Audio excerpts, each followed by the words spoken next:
சாதம் காய்கறிகளும் பிரமாதம் அந்த கௌரவ பிரசாதம் இதுவே எனக்கு போதும்.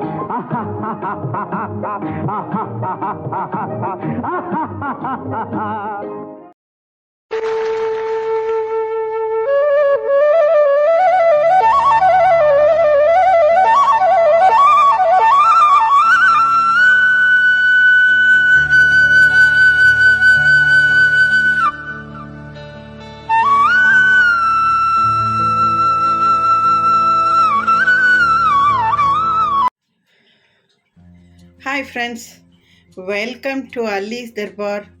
இந்த நாள் இனிய நாளாக அமைய வாழ்த்துக்கள். இன்றைக்கி எங்கள் வீட்டில் lunch menu our lunch combo பாகக்காய் கொண்டக்கடலை போட்டு பிட்டில் கொத்தரங்காய் பருப்புசிலி தக்காளி பருப்பு ரசங்க. தக்காளி பருப்பு ரசம் ஏற்கனவே என்னோடய சேனலில் நான் அப்லோட் பண்ணியிருக்கேன். அதோட லிங்க்கை நான் டிஸ்கிரிப்ஷன் பாக்ஸில் கொடுக்குறேன். நீங்கள் அதை கிளிக் பண்ணி பார்த்து அதில் எப்படி நான் செஞ்சுருக்கனோ அதே மாதிரி தக்காளி ரசத்தை என்னோடய வெர்ஷனில் நீங்கள் செஞ்சு சாப்பிட்டு பாருங்கள். இப்போ இந்த பாகக்காய் பிட்லைக்கு ஒரு 1/4 கிலோ அளவுங்க நல்லா நீட்டாக உள்ள பாவக்காய். அதில் உள்ள விதையெல்லாம் எடுத்துட்டு கழுவிட்டு உப்பு மஞ்சத்தூள் போட்டு பெசரி வச்சுருக்கேன். இப்போ இந்த பாகக்காய் பிட்லைக்குங்க நல்லா குவிச்சு அளந்த மாதிரி ஒரு 1 to 2 டேபிள் ஸ்பூன் காஞ்ச கொத்தமல்லி, ஒரு 5-6 காஞ்ச மிளகா, 1 டீஸ்பூன் ஜீரகம், 1 டீஸ்பூன் மிளகு, 1 டீஸ்பூன் கடலைப்பருப்புங்க. இது எல்லாத்தையும் நல்லா ஃபஸ்ட்டு ஒரு டீஸ்பூன் எண்ணெயை விட்டு ஒரு லைட் கோல்டன் ப்ரௌன் கலராக வறுத்துட்டு கடைசியாக ஒரு 1/4 கப்புலேருந்து 1/2 கப்பு அளவு துருவின தேங்காயையும் சேர்த்து நல்லா வதக்கி இப்போ இதை ரூம் டெம்பரேச்சருக்கு ஆற வச்சுருக்கேங்க. இப்போ இந்த கொத்தரங்காய் ஒரு 1/4 கிலோ பருப்பு உசிலிக்கிங்க. ஒரு 1/4 கிலோ அளவு கொத்தரங்காயை நறுக்கி வேக வச்சு எடுத்து வச்சுருக்கேன். இந்த பிட்லைக்கு கொண்டக்கடலைங்க ஒரு கைப்பிடி அளவு கொண்டக்கடலையை நைட்டே ஊற வச்சு அதையும் குக்கரில் வேக வச்சு எடுத்து வச்சுருக்கேன். இந்த தண்ணியெல்லாம் வேஸ்ட் பண்ணாமல் இது குழம்புடையே சேர்த்துடலாம்.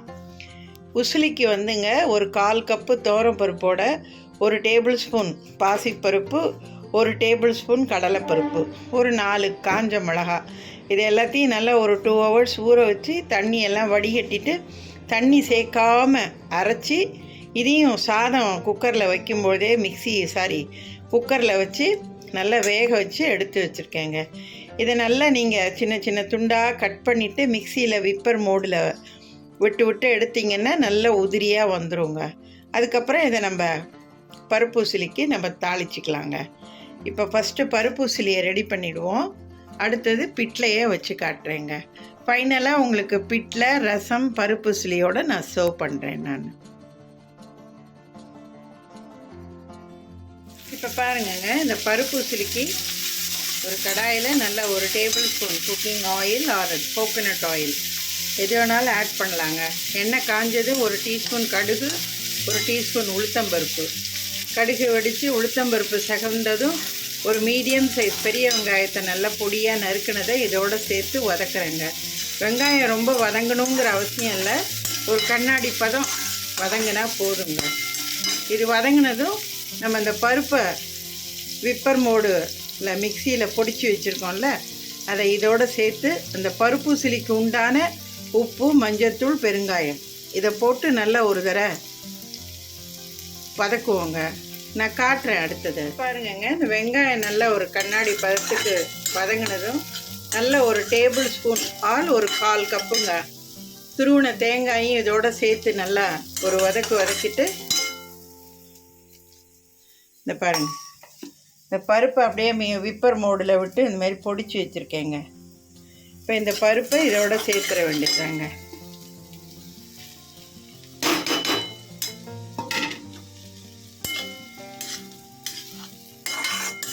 நான் ஏற்கனவே சொன்ன மாதிரி இந்த பருப்பு உசிலிக்கு தேவையான உப்பு, மஞ்சத்தூள், பெருங்காயம்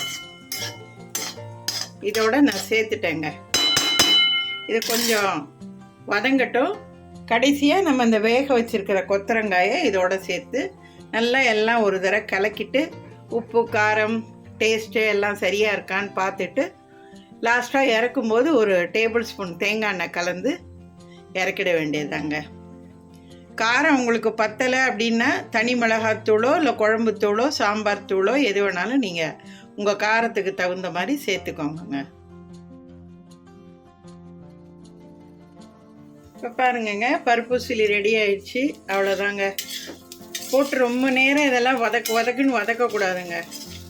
இந்த பருப்பில் காயிலெல்லாம் ஒரு சூடேறி ஒரு 50% அளவு குக் பண்ணால் போதுங்க.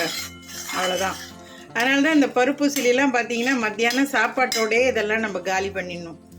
மீதிலாம் எடுத்து வச்சோன்னா அந்த பருப்புக்கு அதுக்கும் இந்த சம்மர் சீசனுக்கு அதுக்கும் சீக்கிரம் கெட்டு போயிடுங்க. அதனால் கொஞ்சம் அளவாக பண்ணி மத்தியானம் சாப்பாட்டோடே காலி ஆகிற மாதிரி சாப்பிடுங்க. பா, இந்த தேங்காய் எண்ணெய் டேஸ்ட் அப்படியே செமையாக இருக்குங்க.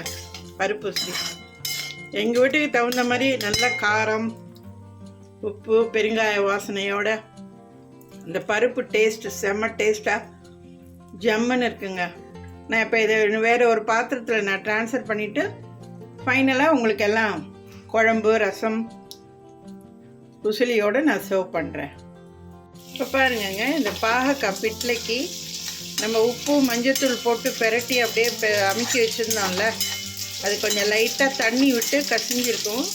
நீங்கள் இந்த பாவக்காயை மட்டும் புழிஞ்சு எடுத்து நல்ல ஒரு டேபிள் ஸ்பூன் குக்கிங் ஆயில் இல்லைன்னா நல்லெண்ணெய் இதை ஏதாவது சேர்த்து இதை கொஞ்சம் நல்லா வதக்கிட்டு இதில் ஒரு டம்ளர் தண்ணி ஊற்றி இது ஒரு 3/4 பதம் வேகிற வரைக்கும் வேக வச்சு எடுத்து வச்சுக்குவோங்க.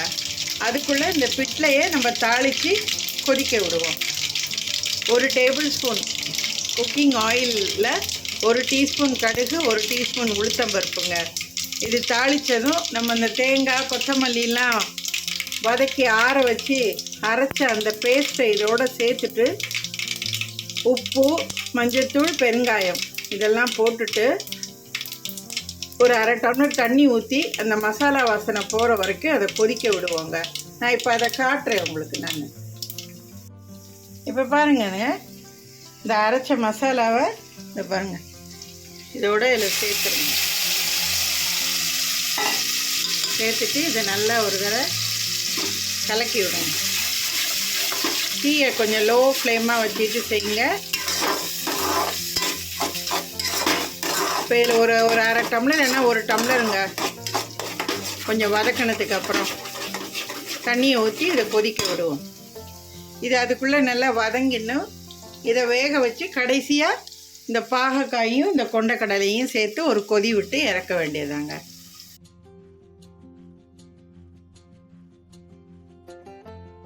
இப்போ பாருங்கங்க, இந்த அரைச்ச மசாலா கொஞ்சம் நல்லா வதக்கினதுக்கு அப்புறம் ஒரு 1/2 டம்ளர் தண்ணி ஊற்றி அது கொதிச்சதுக்கப்புறம்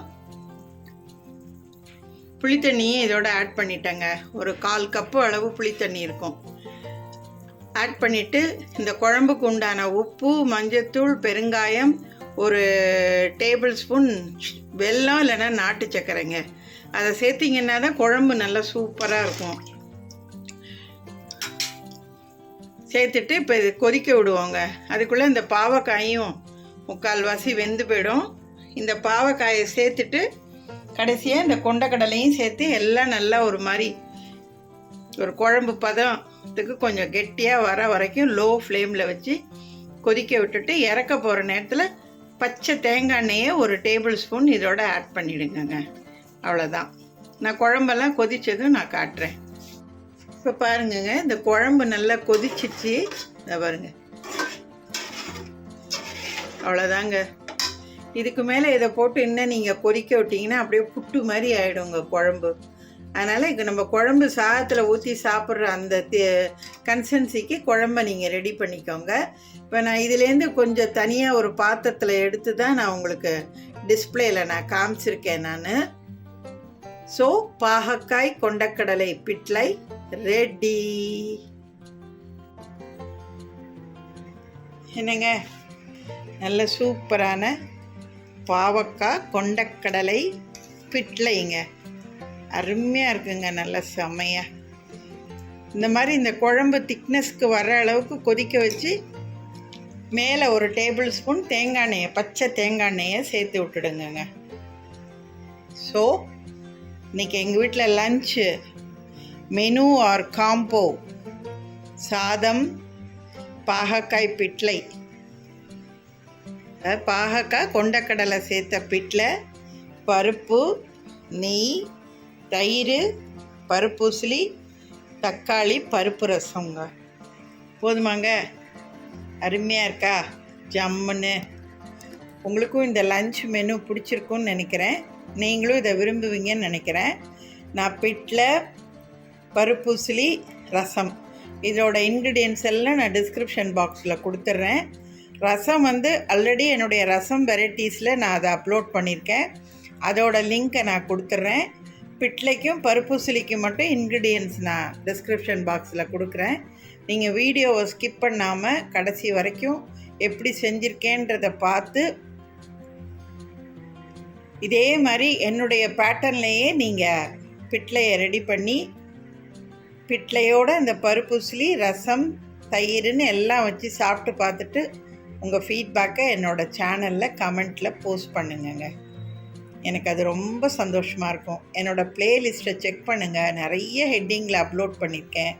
நிச்சயம் அதில் ஏதாவது ஒரு ரெசிபி உங்களுக்கு பிடிச்சிருக்கும். அதை நீங்கள் செஞ்சு சாப்பிட்டு பார்த்து உங்கள் ஃபீட்பேக்கையும் சொல்லுங்கங்க. நான் இப்போ தான் வளர்ந்து வர ஒரு சின்ன யூடியூபர். எனக்கு நல்ல சப்போர்ட் பண்ணுங்கள். நான் வளர்கிறதும் நல்ல பேர் வாங்குறதும் உங்களுடைய ஆதரவுனால தாங்க. வாழ்த்துக்கள்ங்க. வாழ்க வளமுடன். அடுத்த ஒரு சூப்பரான லன்ச் மெனு ஆர் லன்ச் காம்போவில் உங்களை நான் சந்திக்கிறேன்.